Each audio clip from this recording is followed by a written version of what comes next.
Come on.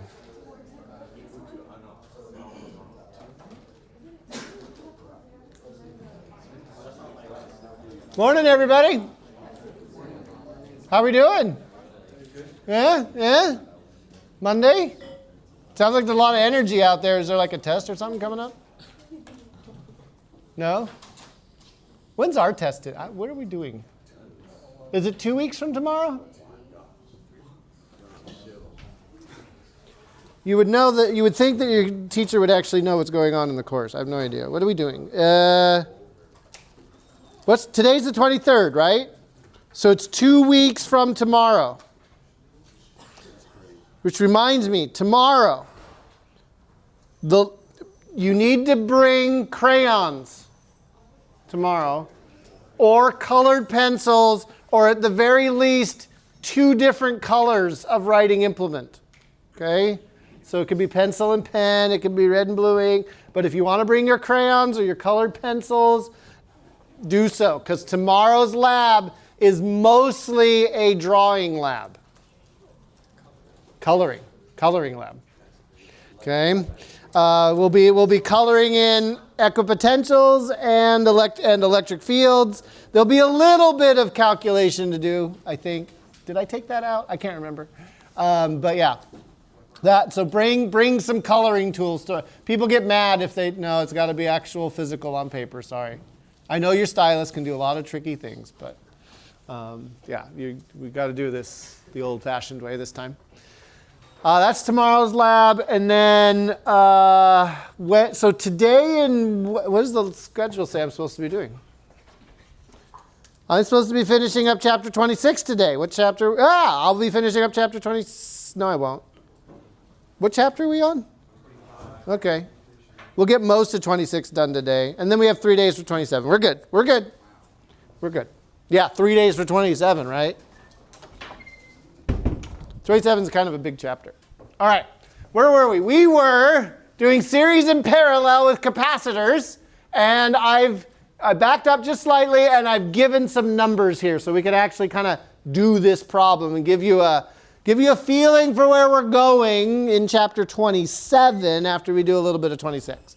So the whole sort of idea in circuit analysis is to try to simplify the circuit as much as possible and then work backwards to figure out what all the individual things in the circuit are doing. It's very difficult to try to trace this circuit and see what the voltages and charges are doing without going through this series of steps. And again, the series of steps are simplify your circuit down to the simplest possible circuit, which we did last Wednesday, okay?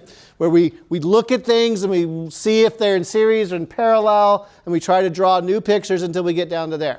Second step is figure out what we don't know at that simple circuit. Third step, work our way backwards, applying the rules of series and parallel kind of in reverse to get what we want to know. So what I do in circuit analysis, because I have a hard time like keeping track of what I know and what I don't know and what I'm trying to do, is I make a table. I make a little tiny mini spreadsheet right on my page, okay?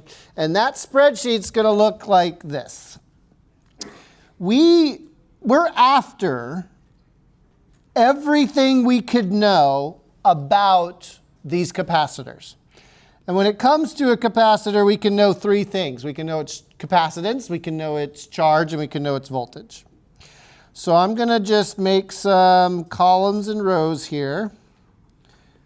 And this table is just going to help me keep track. So I can have the 2, so this will be in microfarads. This is going to be in we'll do charge in microcoulombs, since we're working in microfarads, and we'll do voltage in volts.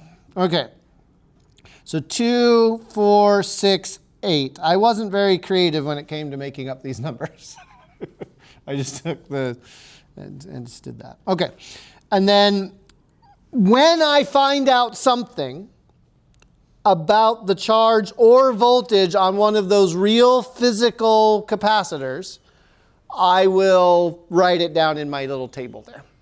Okay, so how am I going to figure all this out? Well, I really don't know. I know my voltage is 12 volts overall in the circuit, but I'm trying to figure out what all the individual voltages and charges are throughout the circuit. And to do that, I'm going to start over on the right-hand side, where I have a 12-volt battery and some total resistance. I got to know what that total resistance is. And the way I'm going to find it is by looking and seeing what I did to collapse this together and following some rules. So for the parallel combination, what do we do to add capacitors together, like mathematically in parallel? Do you remember? We back up and we look at this screen and we go, oh, in parallel, the purple over here, what do? You just add them all up, right? Okay. In series, we got to add their inverses. Okay. So that first thing there is parallel. And so that's going to be C2 plus C3. Well, what's C2? That's a 4 microfarad. So it's going to be 4 plus 6, or 10 microfarads, right? Okay. So now that means that I've got a 10 microfarad capacitor there. And I'm left with my original 2 and 8 microfarad capacitors here. Okay. So now I have 3 capacitors in series. And what did we just say about adding capacitors in series? Inverses, right? So this is a little bit tricky. The equivalent capacitance here, the inverse of the equivalent capacitance is the sum of the inverses. So it's going to be 1 over 2 plus 1 over 10 plus 1 over 8. So the equivalent capacitance is going to be this 1 over 2 plus 1 over 10 plus 1 over 8 inverted. That might, like, you invert both sides of the equation and we get the equivalent capacitance on one side, and we get this number, whatever it is, and you just stick it into your calculator and you get 1.38 microfarads. So combined together, this is a 1.38 microfarad capacitor. Now I'm not writing anything in my table yet because both my 10 microfarad and my 1.38 are not real. They're not physical capacitors. They are constructs, mathematical constructs that come from our developing the rules of series and parallel capacitors. Okay, so that means that I've got a 12-volt battery connected to what is a 1.38 microfarad capacitor. I've simplified this circuit as far as I can go. And so now I look at the master equation, Q equals CV, right? These are the 3 things we could know. What do we know about this situation all the way over on the right? We know voltage and capacitance. So what's the thing that we need to find? Charge, right? We know C, we know V. Let's find the charge. So we're going to do that. We're going to say Q is equal to the capacitance, 1.38, times the voltage, 12 volts. Because I'm using microfarads, this is going to come out in microcoulombs. Handy little trick right there. This is 16.56 microcoulombs. All right. I now know that charge there in purple represents the total charge on the entire circuit. Now, does that mean I have 16.56 microcoulombs on every single capacitor? No, no, no. It just means that the battery pushing at 12 volts of potential managed to get that much charge pushed on to the circuit as a whole. All right. This is where we now go backwards. Okay, what do we know? We know that the 16.56 microcoulombs of charge is spread over 3 capacitors. We're backing up a step here to the blue, right? So what is true about capacitors connected in series. We know mathematically how to add them together, but what's shared and what is the same when it comes to series connected capacitors? Charge is the same, meaning that since we found the total charge from the equivalent 1.38, it means that every capacitor that went into making that 1.38 was in series. And in series, they're all going to have the same charge. And what will that charge be? 16.56, 16.56, and 16.56. So that means we now know for the real physical capacitors that the 2 microfarad capacitor has a charge of 16.56. We also know that for the 8. Bless you. We know that for the 8 microfarad capacitor. So I'm going to write those in my table because those are real physical elements of my circuit. Circuit analysis is not hard mathematically. You're literally multiplying and dividing, okay, right? Throughout the way. See, it can be difficult to determine parallel and series sometimes from the diagram because you're new at that. And that's just a matter of practice and looking at a lot of diagrams and getting used to it. But in terms of like the math here, this is really easy. What's the hard part? What are you going to struggle with?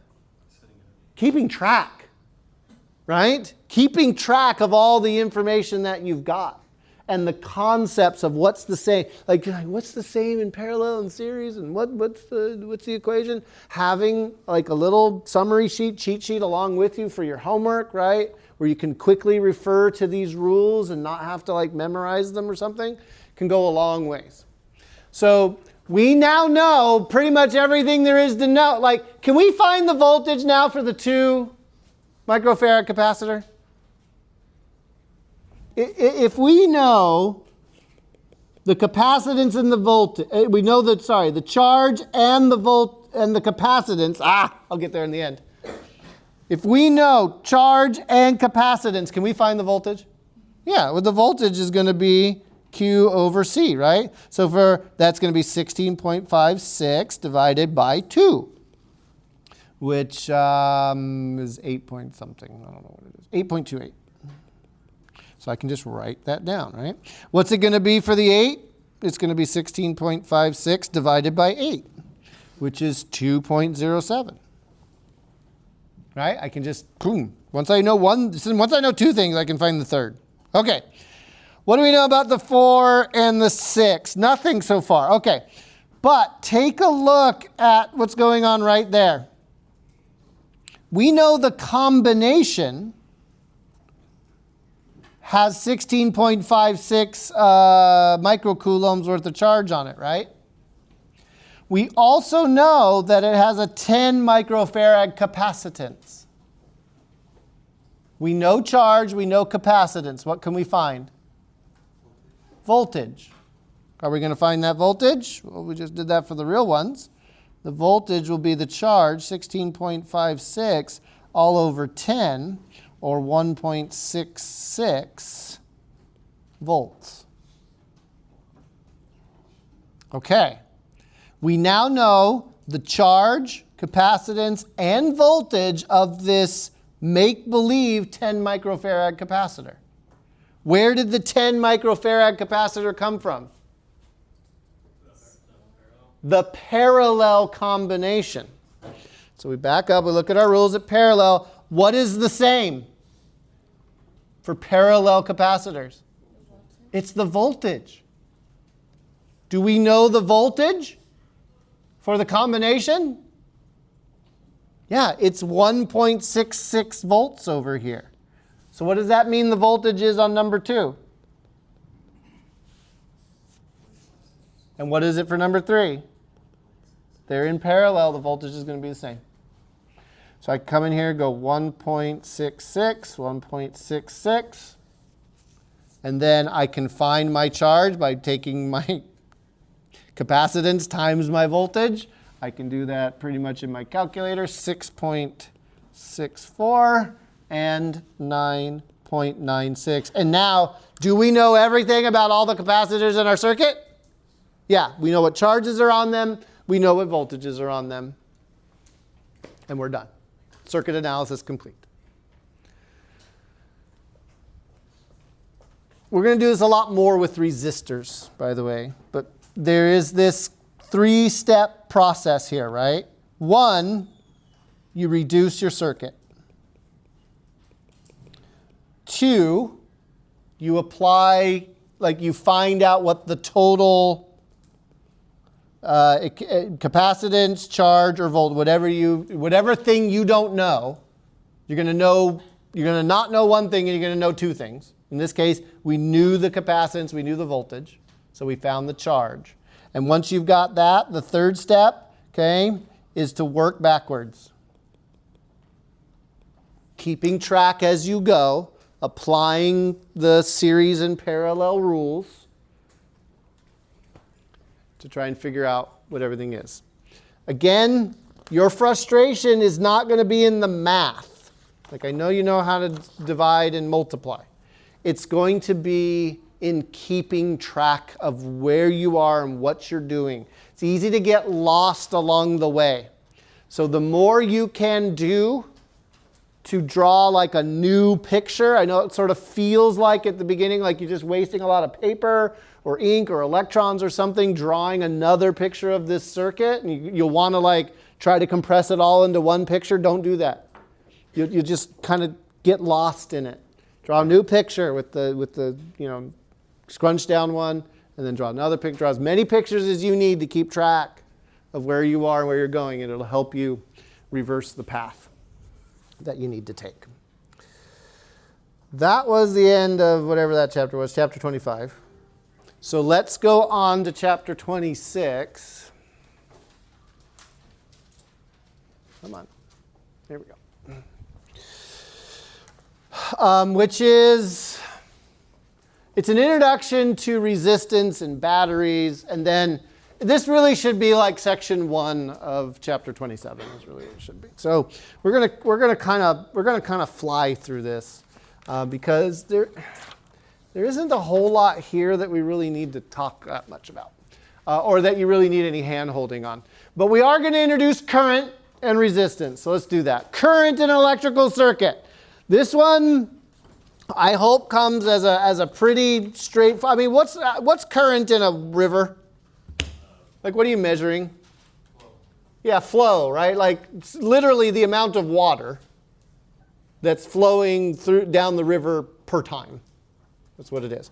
So when it comes to electricity, what we're going to do is we're going to measure the amount of charge that's flowing in a wire in a certain amount of time. So currents are rates equations, okay? The symbol that we use in physics most often is a capital I. And this is where I start getting mad at your textbook's author and some other textbooks, especially engineering textbooks, because there seems to be a movement towards using lowercase I for current nowadays.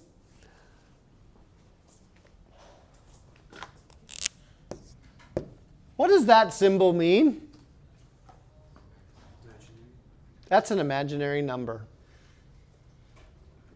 And believe it or not, we'll get into this a little bit, but at the level of this physics, you don't run into it too much, but there are circuits where you end up with imaginary numbers for real things. It's really fun. And I have no idea what they're doing with that symbology, because some of the I's are square roots of -1 and the others are trying to refer to the current, and I give up. Electrical engineers can deal with that. It's their problem, right? You will always see me use capital I for current, just to make sure that we are not running into this confusion, okay? Now, of course, I mean, I've written that as sort of a definite amount of charge over a definite amount of time. If I wanted instantaneous current, take the derivative, right? Little d, deltas turn into little d's, dq's over dt's, and away you go. What are the units? So this is a coulomb per second, which is redefined as the ampere or ampere, depending on what side of the Atlantic Ocean you choose to mentally be in. That, of course, is shortened to amp when we talk about it. Okay. So, for example, the wall outlets, okay, in most homes are capable of 120 volts at 15 amps of current. Above 15 amps, there's a device called a circuit breaker, we're going to talk about later, that will trip to prevent any higher current flowing through that wire. Okay? That's a lot, by the way. 15 amps is a lot of current to be exposed to. You do not want to plug yourself into 15 amps. This goes back to the very first week of class when I was trying to teach you something about electrical safety. What's the thing that kills you? Current. Okay? It's the amount of charge that is being delivered through your body in a certain amount of time. To not be so dark about it, okay, we look at a wire, we tend to think of wires as cylinders, okay? And so what we're doing is we're saying, okay, there's like a cross-sectional area of this wire, and we take that area and it's like we count the number of charges that pass through that area per time, okay? And we assume that it's going to be the same everywhere in the wire. As long as the wire isn't changing its shape in terms of its cross-section, we're good to go, okay? But this brings up some issues that are not my fault. I just want to start. I mean, I guess it's my fault because I'm perpetuating them, but it's just the way we do physics and engineering. You can blame Ben Franklin for this one. So here's a battery, okay? And we're going to start putting things called resistors into our circuits. That's a symbol for a resistor. It's a sawtooth kind of thing, okay? But don't worry about that. We'll get to resistors in here in a bit, okay? I've connected the battery up so that the positive side is on which side? Left. The left there, right? Okay. I could have reversed the battery in the circuit, doesn't matter, okay? But the positive side is there on the left. And that means that positive charge will be pushed around this circuit clockwise. And that positive charge will flow through and go through that resistor and come back to the negative side of the battery, where that charge will be given a push from the battery's electric potential, and then that charge will start its track around again. We call the current, we define the direction of the current as the direction that positive charges flow in a circuit. What was wrong with the statement that I just made?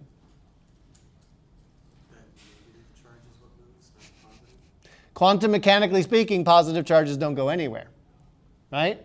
Protons can't move, okay? The conventional current, the one we are talking about in this class, the one that all the electrical engineers use, and the one that all of the electricians everywhere in the world uses, is defined as the direction that positive charge flows in a circuit. So again, we are using that abstraction, okay, about how positive and charges can flow wherever they want. If we need to concern ourselves with the actual charge carriers, with the electrons in a wire, we will talk about electron current. In my picture here, what direction would the electron current be? It would be going counterclockwise through this circuit. In actuality, when you plug something, okay, another thing. What kind of current is coming out of the wall?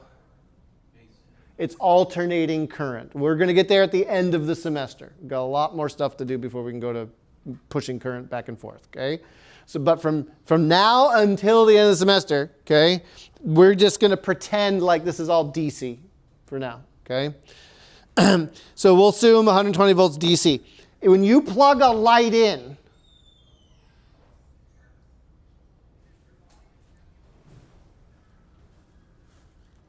which way are the actual charges flowing?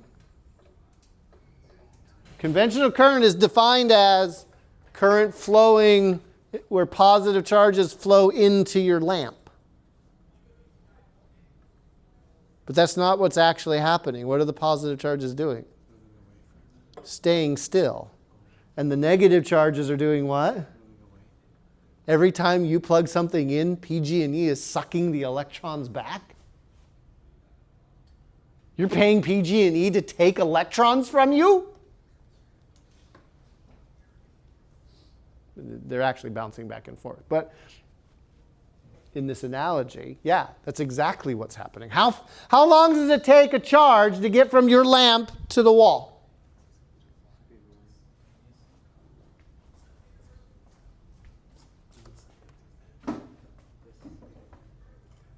That was pretty quick. This is going to take longer because the lights are stupid.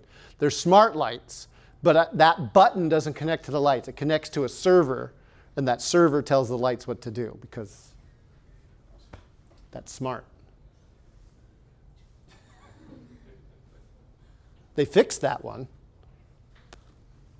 It's not flashing anymore, but that worried me. Anyway, it seems to be happening pretty quick, right? Actually, it's not. It's not at all. We can actually calculate the drift velocity. I'm not going to derive it for you because it's actually pretty boring and involves quantum mechanics. Anyway, the drift velocity, the speed at which a charge moves along a conductor when a current is applied, is equal to the number of charge carriers per area. That's not a G, it's a Q. The charge on those charge carriers, in the case of electrons, that would be the electron charge, and then the cross-sectional area of the wire in question. This is called the drift velocity. And for 10 amps, of course, the drift velocity increases the more current you have. Okay. For 10 amps, with a cross-sectional area of basically what amounts to about like a standard household wire, okay, for copper, because different conductors have different number of free charge carriers, your drift velocity ends up being 2.5 times 10 to the minus 4 meters per second, or a quarter of a millimeter per second. So basically over a 1 meter length of wire, it can take tens of minutes, 40 minutes, 35 minutes, to get from your lamp to the wall. For the electron that's right here to get sucked. Why is it when I hit the switch it turns on and off like that? Something is moving at the speed of light through the wire. But it's not the charges. The charges move really slow. What is moving really fast through the wire? Okay, voltage, you're turning it on and off, right? You're connecting it to a source of electric potential. True. But electric potential is kind of like electric potential energy, right? You're either giving it potential energy or you're not, right? So what must physically exist inside the conducting wires in order for charges to be pushed? Electric field? But what's the electric field inside of any conductor? Zero if it's in static equilibrium. Are we in static equilibrium anymore? Ladies and gentlemen, boys and girls? No way.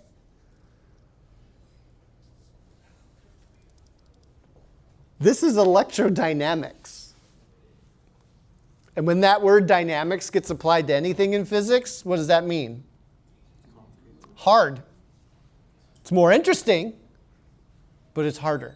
But don't panic. It's going to be nothing like all those integrals we just did. Okay? Because we're going to do an edge around route. But now we have to deal with charges moving. The only way charges are going to move through a conductor is if a force is applied. If a force is being applied, that means there has to be an electric field there. And if there's an electric field there, that means there has to be a potential difference. Or the reverse of that. Potential gives rise to an electric field, which starts pushing on the charges. Now, the reason your lights go on and off and you don't have to wait 40 minutes for the charges to get from the wall to your lamp is because the wire is full of charges already. As soon as you hit that switch, we got to push, right? We're being pushed from the wall, but the charges at the front of the line are pushed with it, right? So it's the electric field that communicates at the speed of light that something's happening, okay?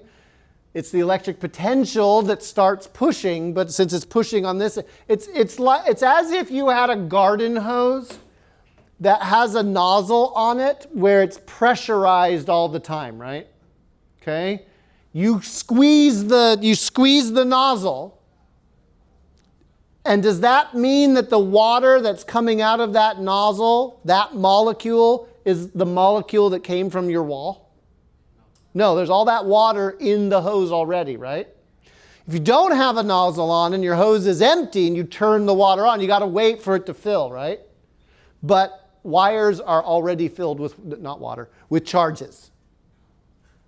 And so it just pushes all the charges, right? The electric field pushes because the potential difference has been applied, and they go. They move very slowly because what they do is, in a wire, an electron will like, it bounces around, okay? And it just is being constantly running into things. It's just that when with this applied electric field, there's an overall net motion in the direction of the electric field. And again, I keep saying electrons, but really they're positive charges moving that direction by definition. Again, it's called the conventional current, and we define it as just positive charges going places because that's what Ben Franklin and all the others did. It's all their fault, blame them. Okay. Insert Star Trek joke here. No? Resistance is futile?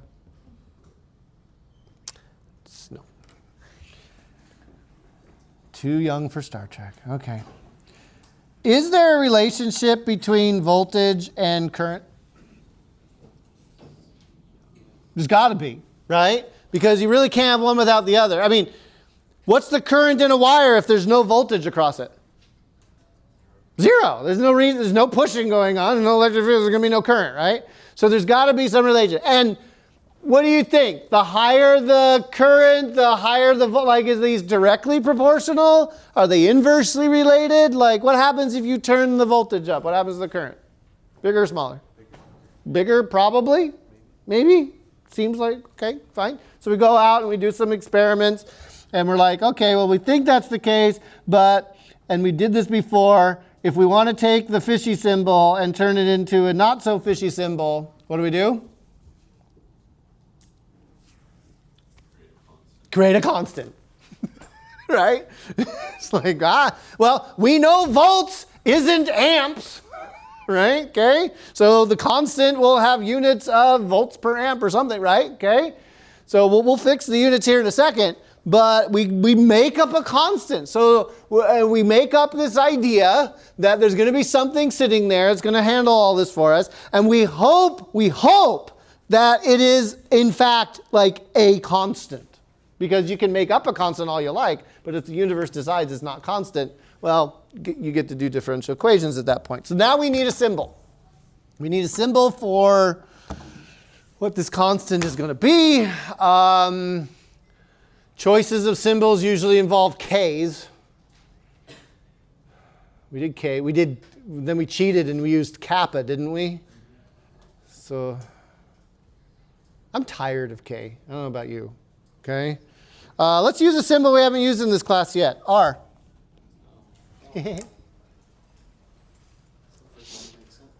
First one that makes sense, right? Because the constant of proportionality between voltage and current is this thing called resistance. What I've written up on the screen is very close to what we call Ohm's law, where Ohm's law is typically written in that order. Okay? Voltage equals current times resistance.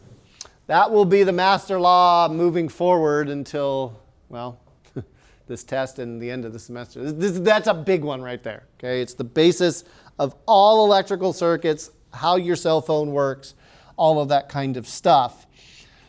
But what is the role of resistance in this relationship, and why do we call it resistance? Resistance in an electrical circuit acts like friction. But what did friction do in physics 4a? It kind of slowed down things, didn't it?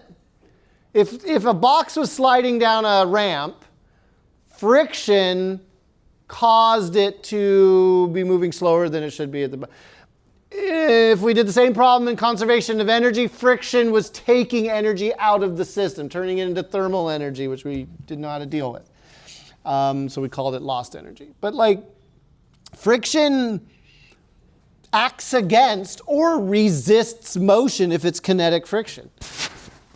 Resistance in an electrical circuit is doing the same thing. Resistance resists current. Like it tries to fight against applied currents in substances. The higher the resistance, the more voltage you're going to need to apply a given current. And you know the relationship's on the screen. But and so if something has resistance and we try to run a current down or through that thing with resistance, what's going to happen to it?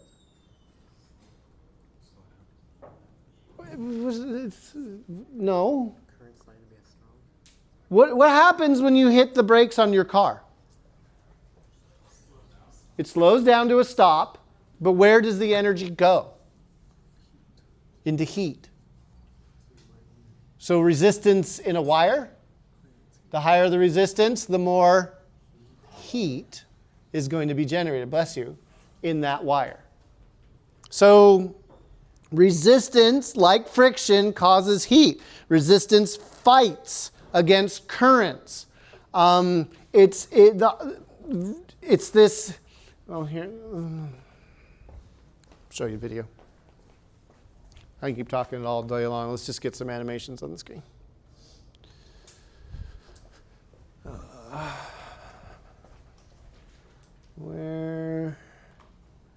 Let's bring that one down and bring this one up.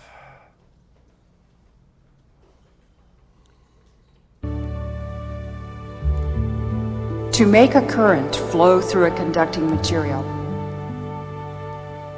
a voltage is needed. The current is always proportional to the voltage. The constant of proportionality is called the resistance. This equation is known as Ohm's law. An element in an electric circuit with resistance is called a resistor. Okay, a couple things here. I don't know if you caught it. You see that kind of old-timey battery symbol they've got there, right? So that's the battery. What does it kind of look? The way they've drawn this is interesting. What does the battery kind of look like? Looks like stairs, doesn't it? And you see how they've upped the elevation, right? And as the current flowed around, right, it went up the escalator of the batteries, right? And then as it got to the resistor, it kind of went down the steps of the resistor, so to speak, right? So whatever potential energy a charge gets from a battery is used up by the circuit's resistance. And then it gets back down to the bottom, and then when it gets back to the battery, it gets pumped up again, right? Loses that energy through the resistor, so on and so forth, right? Now, hold on to that idea that like batteries are pumps and resistors are like waterfalls or downhill runs or something like that, because it's the analogy that we're going to be using quite a lot when we're thinking about what currents and charges are doing in a circuit. All right, so this thing's flowing around, right? They called an element in a circuit that has resistance, that uses electric potential, a resistor. Fair warning, in physics, we tend to think of everything that isn't a capacitor to be a resistor. So a light bulb is a resistor. A refrigerator is a resistor. Why is a refrigerator a resistor? It uses potential and electric potential energy to do something, thus lowering the potential energy of charges that flow through it, right? And then it has to go back to the wall to get more, to be able to do more work, right? Your computer, your cell phone, basically any electrical load, any device that needs voltage to work and current flowing through it to work is a resistor. So you'll see me draw electrical circuits of everything in your house, and I'll just use resistor symbols for all the light bulbs, all the TVs, all the refrigerators, so on and so forth, because they're all loads in the circuit. All right. Under the influence of an electric field, electrons move through a metal much as a marble falls through a viscous fluid. If it weren't for resistance, they would accelerate freely, like a falling body in a vacuum. But as it is, they move on the average at a constant speed. Resistivity is like viscosity. The more of it a material has, the slower a particle will move through it. Which of those has most resistance? Yeah, the yellow one definitely, right? Okay. And so it's this way that different materials react to applied voltages. Some of them have very little resistance to them, like copper and aluminum and gold wires, okay? Whereas other materials, plastics and things like that, which we usually consider to be insulators, right, will have, you can kind of get charges if you really push hard enough. You can get charges to flow through them. But even conductors vary in the amount of resistivity they might have in them. Have you ever seen your house lights dim when you turned on a heater or heavy appliance? We'll use Vacuum this cleaner. model of house wiring to demonstrate the effect. 2 resistance wires will substitute for the normal copper wires used in a house to increase the effect. They run ordinary household current into this bank of lamps and heaters, which can be switched on and off individually. We'll first switch on the lamps. Then heaters will be switched on one at a time. When enough heaters are added to the line, the lamps dim. The electrical energy lost in the wires which deliver the current is dissipated as heat. I want to be very clear. This is not going to happen in your house, okay? This circuit was manufactured to do what it did. It did not have a circuit breaker in it, so there was basically as much current as they wanted to put down those wires. Those wires were designed to heat up rapidly under applied currents and melt and make fire for dramatic effect. In your house, the wiring is of such a size and scope so as to not cause that to happen as long as the circuit breakers are functioning, right? The circuit breaker would have kicked out before the wires in your house will catch on fire, okay? But resistance causes heat, doesn't it?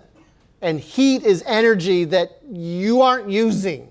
You don't need to heat your walls, okay, with currents in them. And so we want to design systems where we're not losing electrical energy to heat.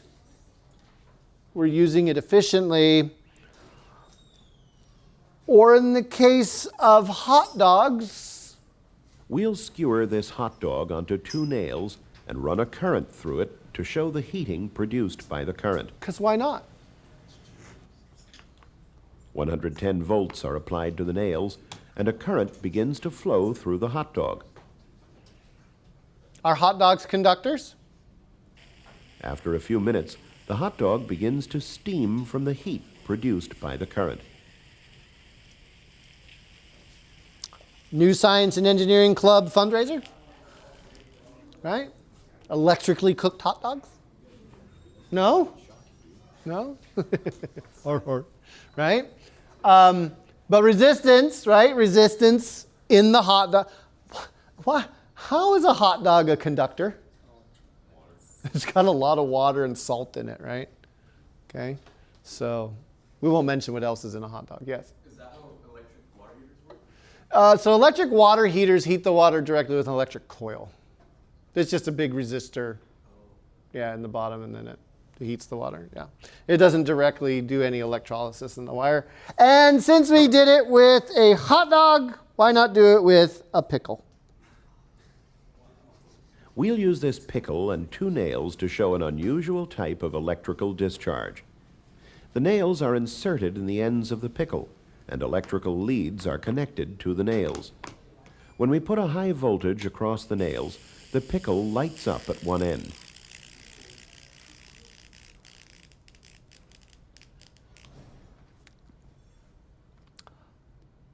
I think I've just proved to you that physicists are weird. Who would think of skewering a pickle on 2 nails and running voltage through it? Apparently we would. But we're about to have a quiz, so you can see. The idea here, right, that we're trying to convey is that resistance causes heating, and that heating, right, can have big effects on things.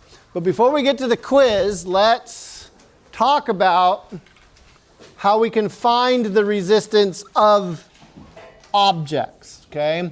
Because it turns out that the resistance isn't just this constant of proportionality between voltage and current. It can actually be physically found. Like, it depends on the physical parameters of your material. Resistance is rho. Okay, this is not density.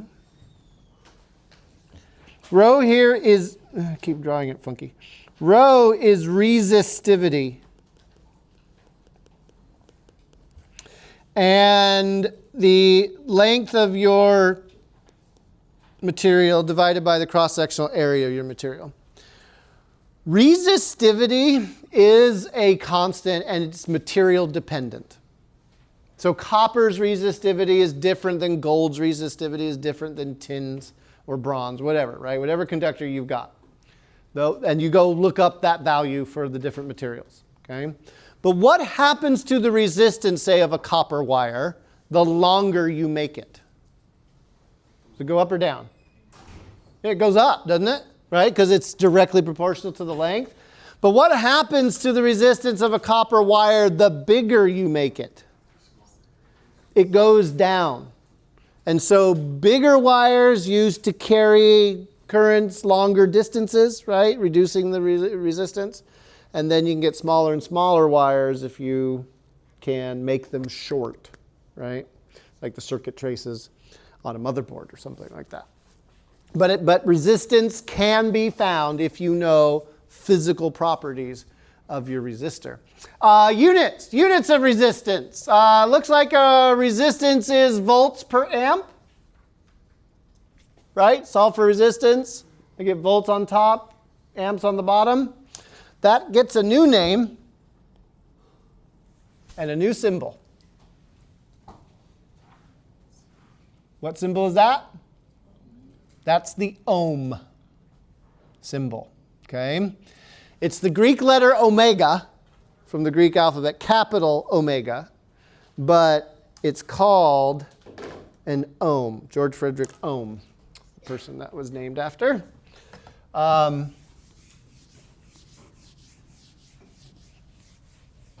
get to that. We'll do ohms in a second. Let's do the quiz. Now that you've been armed with enough information for the quiz, let's do the quiz. Okay, ohms and Ohm's law. So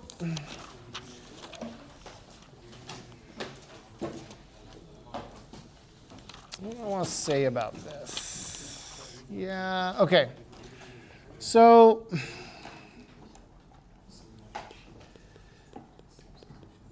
this relationship right here is called Ohm's law. We know that voltage has units of volts. We know that current has units of amps.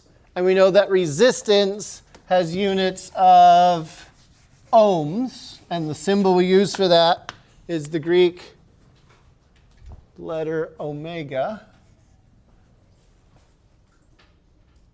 So what's that? That's an ohm, right? The symbol for ohms.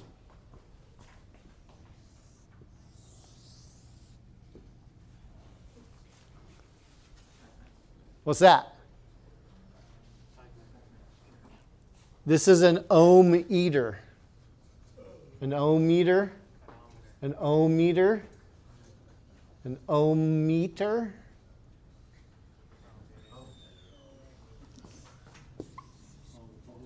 What's that? It's an ohm. What's that? It's an ohm. It's an ohm away from ohm.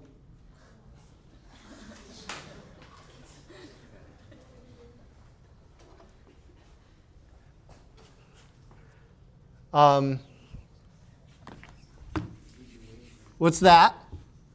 It's an ohm.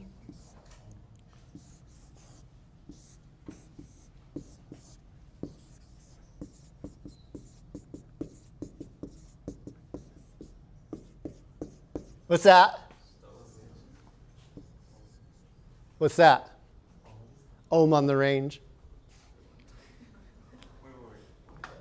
This is called a range. It's also stove. You call it a stove, but an old-fashioned name for it. This is a range cooktop. Okay. I think it was a brand name from a long time ago. Okay, but that's an ohm on the range. Do I keep going or do I stop? No. Ohm's law. Okay. I save it all up all year. Do that. All right. So Ohm's law forms the basis of all electrical circuits, really.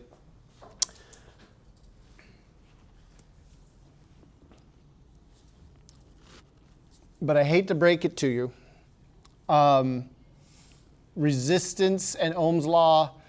I mean, technically what's going on here is we're saying that something called current density, which you'll read about in the chapter, it's current divided by cross-sectional area. And electric fields are proportional to each other through this sigma thing, which is the sigma, believe it or not, is the inverse of the resistivity. We're trying to say that there is a linear constant relationship between how much current density is in a conductor and the applied electric field that's causing that current density in the first place. That is true for room temperature things. At extremes of temperature, cold and hot, Ohm's law falls apart. If you've studied ideal gas law in chemistry or in physics 4C, we have sort of that same thing. Ideal gas law works really well over a wide range of temperatures. It's just if you get too cold, too hot, it falls apart. Same thing goes for Ohm's law. As long as we're in what we would consider sort of normal regimes, negative 100 Celsius to about 250 Celsius, we're good. If your processor is running at more than 100 Celsius, we need to talk because it's thermal throttling, right? For all of our applications, we generally don't have to worry about these extremes of temperatures. But what happens, for example, if you get something really cold? Well, if you take a conductor, certain conductors, and you make them really, really cold, like liquid nitrogen or even liquid helium temperatures, they become something called a superconductor. Superconductors break Ohm's law because they have true zero resistance. And when I say true zero resistance, I'm not saying like, well, physics zero, we just kind of ignore the last little bit. No, in fact, a superconductor has no resistance to electrical flow. The way it does that is quantum mechanics. It develops these electron pairs called Cooper pairs, and the Cooper pairs basically see the wire as transparent. They just don't bounce into anything because they're totally happy paired up together, and that pair moves through and there is no loss of energy. Currents have been maintained inside superconductors for years at a time with no degradation. The only reason they stop is because they unplug it and it warms up. So true superconductivity has been achieved. You need things that are really cold. Room temperature superconductivity hasn't been achieved yet. In all of our circuit analysis and things that we're going to be doing, we assume that the wires we have connecting resistors together and batteries together, we assume those wires have zero resistance. And in fact, we use superconducting wires to not have to keep track of the actual resistance of the wires in the circuit. In practice, the resistances are usually much bigger than the actual resistance in the wires themselves. So it's safe to just assume that the wires have no resistance. It's only when you get and you're pushing like really high currents and high voltages, you need to start worrying about that kind of stuff. So Ohm's law is a law for just about everything. But when you push extremes, quantum mechanics rears its ugly head. And you do have to be careful. But you guys don't need to worry about being careful when it comes to Ohm's law. Also, as a curious historical fact, Ohm's law is the only physical law that has ever been broken by an act of Congress. It meant that, I think, pre-Civil War, Congress passed a resolution that a bunch of, not scientists, they were business people, went to Congress and petitioned Congress to enact a law that said that the constant sigma right there was the same for all materials. What they were trying to do is snuff out competition and standardize calculations. Well, it turned out, of course, that different materials have different resistivities. But this law made it all the way through Congress and got passed. And for about a year, Ohm's law was invalid in the United States. Okay, because you couldn't apply the same thing to everything. It was repealed, but I believe this was the same Congress that decided to close the US Patent Office because, and I quote, all useful inventions have already been invented, unquote.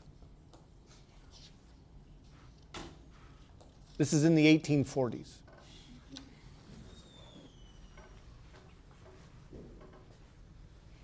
I'm not sure Congress is doing much better. But at least they're not yet trying to invalidate actual physical law. Okay, so let's talk power. What's power? What is it in general? Yeah. Money. No. Okay? It's not money, right? In a scientific, so we covered power, you were supposed to cover power in physics 4A. Do anybody remember? No? Do you remember the units? Watt? Ooh, watts! Oh, you probably run into watts before, right? Because you want like a 40-watt charger or a 20-watt charger, like for your phone to make it charge quick or whatever, right? Okay. Light bulbs tend to be rated in how many watts, right? What's a watt? It's a joule per second. Power is energy or work per time, since energy and work have the same units, right? And so this is a joule per second, which is also called a watt. And back in 4A, it was a little bit weird to think about mechanical systems and their wattage, right? We tended to go for like horsepower when it came to car engines or something like that, right? But in Europe, they will measure the kilowatt rating of an engine. Okay, F1 race cars do the same thing, right? So watts are really a unit of power. But now this really comes into its own because we're talking about electricity. And that's generally where we here in America run into this unit of watts. And so electrically speaking, right, we've got to figure out how to get a joule per second out of like voltage and current and all that kind of stuff. Well, let me save you, okay, from having to figure out all of that and just tell you how to calculate it. Okay? Power is current times voltage.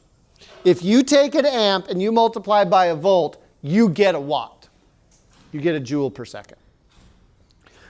Just trust me on that. You can try to figure out the units, but it'll be a waste of time. They do work eventually. But because of Ohm's law, isn't there another way that we can write this power equation? Yeah. We can substitute in for the V, right? In which case, power will be I squared times the resistance, the current squared times the resistance. So that's another way to write the power equation. But wait, there's one more. What if instead we substitute, we like solve for I, right? Which is V over R, and substitute that in? Then the power is going to be V squared over R, isn't it? I have a question. Is power directly or inversely related to resistance?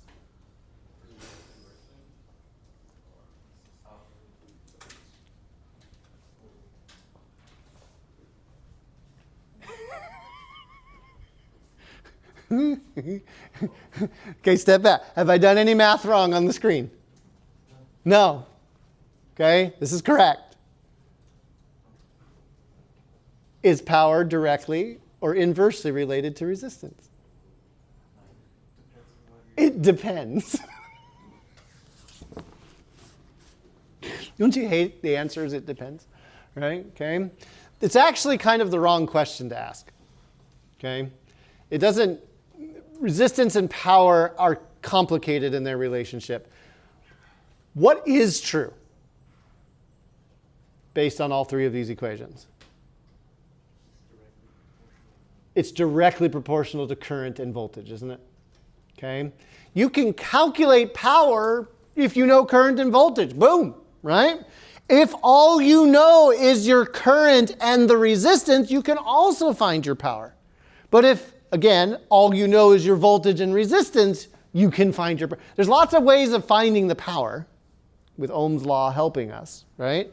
But don't get caught up on whether it's directly or inversely proportional to resistance. You're concentrating on the wrong thing.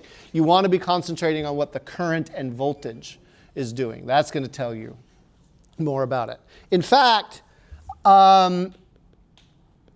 this middle one right here is the more common of the two derivative equations. Up here at the top in blue is the definition of power. I mean, the current times a voltage is a watt. It just is. Not to say that the other two aren't that. They are exactly that thing. It's just that I squared R is more generally used in electric circuit theory. It's called the power lost equation in red. Because it's resistance that steals energy away from an electrical circuit. That resistance, acting like friction, heats stuff up. And that power is directly related to that power lost is directly related to resistance. More resistance means more power and therefore energy lost to the environment, which is generally something we don't want to do. Like PG&E, when they're trying to run electricity from the hydroelectric dams up in the mountains down to us, what are they trying to eliminate? They want as little resistance as possible, right? They want all the energy from that dam to our house to get there, right? Because whatever is lost to heat is not something that they can charge us for. But they do anyway. More on that in a second. Okay? Right? Okay? But if you can reduce the amount of resistance in your electrical lines, there's a limit to really what you can do there. I mean, the wires are made out of aluminum, not copper anymore. Copper's heavier. Aluminum's cheaper. and aluminum has got about the same conductivity. And so you've got to go a long distance, which means your resistance going up, right? Resistance and length are, right? So what do they do to compensate? Bigger areas, stranded wires, and then they try to make the current as low as possible. And we'll talk about how you can trade current for voltage later, okay? But when it comes to calculating things like power, I mean, this is not rocket science. This is pretty easy. And I've given some common household things here, right? Vacuum cleaners, you plug them in, they run at 120 volts. And most of them, if you look on the label, run between 10 and 12 amps. So what's the power here? Let's answer the second question first. Can we use current times voltage? Yeah, we know both of them, right? The current's 12 amps. The voltage is 120 volts. An amp times a volt's a watt. And what's 12 times 120?